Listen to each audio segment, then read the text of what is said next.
नमस्कार सभी साथियों को। मैं विकास जांगड़ा एक बार फिर से आप सभी का वीकेसी क्लासेज में स्वागत करता हूं। आज हम आपको बताएंगे हमारे शरीर में ब्लड प्रेशर कितना होना चाहिए, ऑक्सीजन लेवल कितना होना चाहिए, पल्स रेट कितनी होनी चाहिए, शरीर का तापमान कितना होना चाहिए, कब हाई होगा कब लो होगा, ये सारी बातें आज हम आपको बताएंगे। तो चलिए शुरू करते हैं। सबसे पहले बात करते हैं कि हमारे शरीर में ब्लड प्रेशर की, जिसे बीपी बोलते हैं, तो नॉर्मल तो 120/80 होना चाहिए। नॉर्मल कंट्रोल के अंदर आता है 130/85। यदि 90/140 हो तो उस कंडीशन में हम मानते हैं कि थोड़ा सा ब्लड प्रेशर बढ़ा हुआ है, और यदि 95/150 हो तो उस केस में ज़्यादा ब्लड प्रेशर माना जाता है। फिर देखते हैं ऑक्सीजन लेवल की।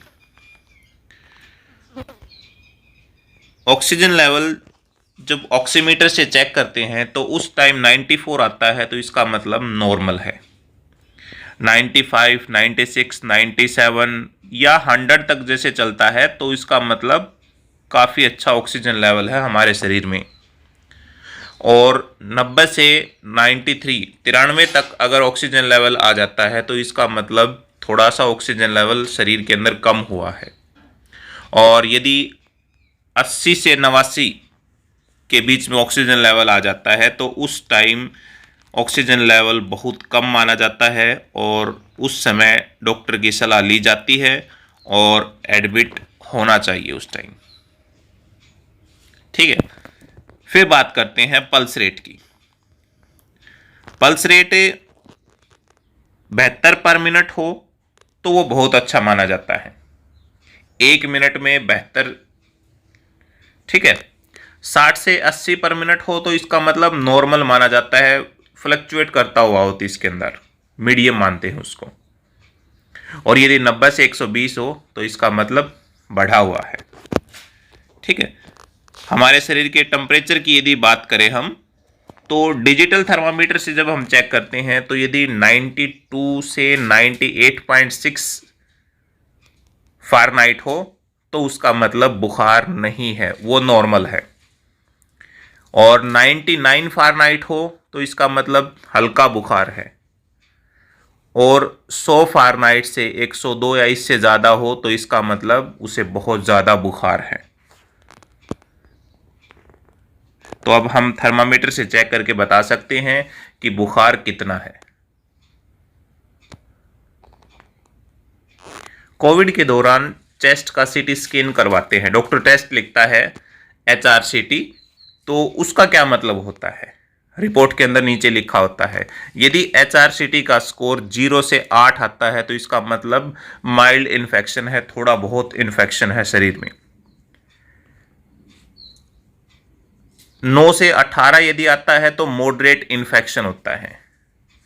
HRCT का स्कोर यदि 19 से 25 है तो पूरा इन्फेक्शन है, यानी हमारे जो लंग्स हैं वो पूरे इन्फेक्टेड हैं।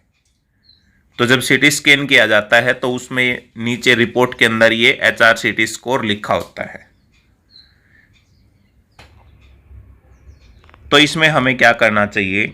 देखिए, यदि माइल्ड इन्फेक्शन होता है तो नॉर्मल जो मेडिसिन वगैरह लेते हैं उनसे ठीक हो जाता है डॉक्टर की सलाह से। यदि ज़्यादा होता है तो उसमें ऑक्सीजन और वेंटिलेटर की ज़रूरत पड़ती है। HRCT स्कोर का मतलब क्या है? कोरोना इन्फेक्शन के कारण ऑक्सीजन एब्जॉर्ब करने वाली जो थैलियाँ होती हैं हमारे शरीर में, तो उनके अंदर क्या आ जाती है? सूजन आ जाती है, और उसमें कफ भर जाता है या फिर पानी भर जाता है। ठीक है। सीटी स्कैन करते समय लंग्स के 25 भाग करके उसमें से कितने भाग इन्फेक्टेड हैं यह देखकर उसका स्कोर निकाला जाता है। ठीक है। सीटी स्कैन से क्या करते हैं, जो हमारे लंग्स होते हैं उसके अलग अलग 25 भाग किए जाते हैं, और फिर देखते हैं उन 25 भागों में से कितने भाग इन्फेक्टेड हैं। इसका मतलब ये होगा, स्कोर जितना ज़्यादा होगा ऑक्सीजन लेने में उतनी ही दिक्कत होगी और उतना ही ज़्यादा रिस्क होगा। जो ये आपको बताया है HRCT स्कोर यहाँ पर 19 से 25 अगर है तो वो काफ़ी ज़्यादा होगा। ठीक है। ये होता है HRCT। इसमें एक बात और ध्यान रखें कि जो कोरोना वायरस होता है उसकी पीएच जो है 5.5 से 8.5 तक होती है।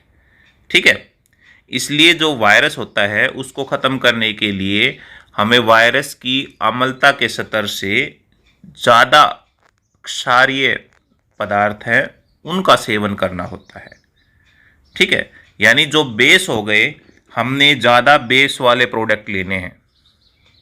जैसे हरा नींबू जिसकी पीएच 9.9 होती है, पीला नींबू 8.2 पीएच होती है, एवोकेडो 15.6 पीएच होती है, लहसुन हो गया, आम हो गया, किन्नू हो गए, अनानास हो गया, जलकुंड, संतरे, यानी जिनकी पीएच बेस के अंदर लाई करती है 7 से ज़्यादा होती है, ठीक है, उनको हम यूज करते हैं।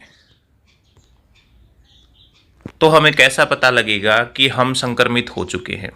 तो इसके लिए कौन कौन से सिम्टम है, कौन कौन से लक्षण हैं?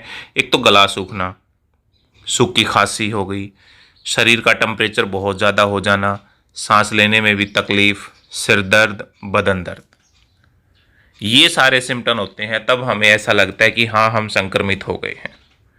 तो इसमें घबराने की कोई बात नहीं है। यानी गर्म पानी के साथ नींबू पीने से वायरस फेफड़ों तक पहुंचने से पहले ही ख़त्म हो जाता है। तो हमें ये ज़रूर करना चाहिए, गर्म पानी लें, उसमें नींबू निचोड़े और वो पीते रहे दिन में कई बार। तो आप सभी से रिक्वेस्ट है कि इस जानकारी को आप खुद तक न रखें, जितने भी आपके दोस्त आप सभी के पास शेयर करें इसमें। ठीक है, तो इससे क्या होता है कि हमारे शरीर के बारे में सभी जानकारी होनी चाहिए। डॉक्टर क्या बताते हैं, रिपोर्ट में क्या लिखा हुआ है, वो हमें सारा पता होना चाहिए। Thank you.